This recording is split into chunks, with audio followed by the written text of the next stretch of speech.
E aí, por exemplo, entra já na Irlanda a tradição muito forte das fantasias, do uso das roupas, disso e daquilo, mas para quê? E aqui é interessante pensar, não tinha a ver com homenagem a mortos, mas tinha a ver com a proposta de tratar o tema da morte, espantando a morte. Entendi. É como se você se vestisse de um jeito para espantar a morte. Entendi.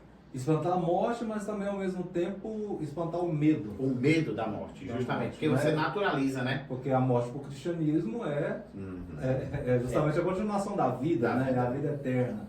Então, eles se fantasiando tinham mais ou menos ali o sentido de que é como se tivesse aquela passagem de São Paulo, e agora, ó morte, onde está a tua vitória. Sim, justamente. Você minimiza, né? Você traz para a realidade, né? Traz para a realidade. É como a experiência de uma mãe, só pra gente brincar, porque falando de podcast, né? Lembrar da figura da mãe, que o menino morria de medo do gato, aí a mãe pega o braço do menino e fala, passa a mão no gato, pra você perder esse medo. Então, nas vestes também sobre os mortos, também tinha a ver com exorcizar esse medo. Esse medo da morte. O bando da morte. Justamente.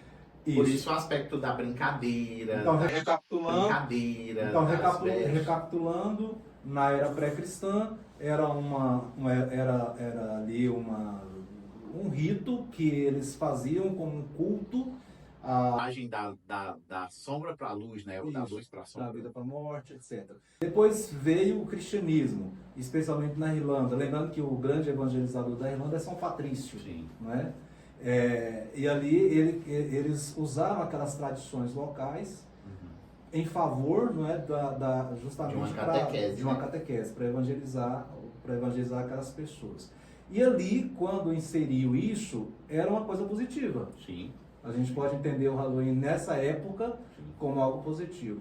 E quando é que o negócio... Na verdade, mais do que...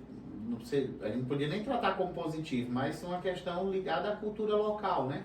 Mas trazendo para o cristianismo, você tinha instrumento para poder utilizar isso como evangelização. Como evangelização. Sim. Não é? A véspera de Todos os Santos, quer dizer que aqueles que morreram têm a continuação da vida e que você não tem motivo para temer a morte. Nem temer a morte, nem temer todas aquelas fantasias que... Né? Então, que envolve o tema da morte. Ao vestir, você está dizendo assim, eu te domino. Justamente. Ótimo. Agora, quando é que o negócio começou a ficar... Como é que o negócio começou a perder esse sentido? Como foi? Quando a gente lê, por exemplo, os historiadores, eles tratam desse tema sobre a nova camuflagem do Halloween com os imigrantes irlandeses que vão para os Estados Unidos. Sim. E aí nos Estados Unidos você tem no final do século XIX, início do século XX, você tem uma virada dos grandes temas. Sim. Os temas tradicionais, eles não são lidos mais como culturais, eles são lidos como econômicos. Porque entra o capitalismo muito forte. Né? Muito forte. Então, qual é o grande resultado? Não é só o Halloween, mas o Papai Noel. Sim. Então, qual é o grande drama? Com essa virada do olhar comercial, econômico sobre o objeto do Halloween, o Halloween se transforma numa espécie de festa estética. Entendi. De festa estética. E que, como é o carnaval para nós. Como é o carnaval para nós, como são momentos culturais também de outros países, que as pessoas se vestem com roupas específicas. E ali existe um grande comércio em torno do tema. E aí o lobby. E o lobby muito forte, né? O lobby muito forte. Com os imigrantes irlandeses indo para os Estados Unidos, a festa do Halloween, como um dia antes do Dia dos Mortos, ou um dia de Todos os Santos, ela se transforma no Dia das Bruxas, praticamente. Lembrando que ele é predominantemente protestante. Os irlandeses sempre tiveram essa característica dos católicos, não é? Sim. Os irlandeses imigrantes para os Estados Unidos eram predominantemente católicos. O resto que veio da Inglaterra, que colonizou lá, predominantemente protestante. Porém, os Estados Unidos sempre foram muito nessa linha do ganhar dinheiro. Eu acho que a exploração comercial, né? Isso, a exploração econômica. Aí o que acontece? Que a festa saiu digamos assim, do âmbito religioso e ganhou contornos comerciais e nacionais. Justamente. Né? Mesmo para quem não era cristão. Justamente. Não sendo inicialmente um elemento cultural, Pois mas sendo um elemento de lobby para a expansão comercial das coisas. Porém, se alastrou. E aí você tem a inclusão de uma categoria muito forte, que é a categoria das bruxas. Por quê?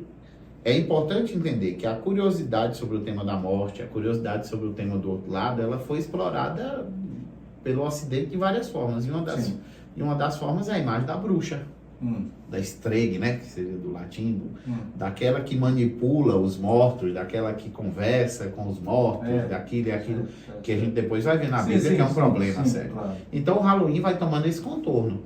Só que com a exploração comercial e transformando no evento nacional, ele perde completamente aquele aparato positivo catequético que havia lá no início. E aí, quando ele perde, ele passa do ponto, né? Ele começa a ser um elemento sem muito controle. Entendi. Sem muito controle. Agora é importante entender que isso se transformou nos Estados Unidos no elemento nacional, da cultura deles e tal. Para nós, aí por exemplo, para nós, como é que isso chega no Brasil? Essa deveria ser a pergunta. Sim. Isso chega no Brasil através dos filmes de Hollywood. Porque é uma exploração muito grande, assim, quem é mais velho aqui, né? Quem tem mais de 40? Quem tem mais de 40 aí vai lembrar que a gente esperava ansioso um filme de terror. E com os filmes de terror de Hollywood eram filmes muito interessantes nesse ponto, porque exploravam muito a estética da coisa. Claro. E aí, claro que o tema do Halloween, associado à ideia de terror, faz com que o tema do Halloween entre no Brasil. Penetre aqui. Na cultura brasileira. Que sempre absorveu muito a cultura americana. Na verdade é um drama sério, porque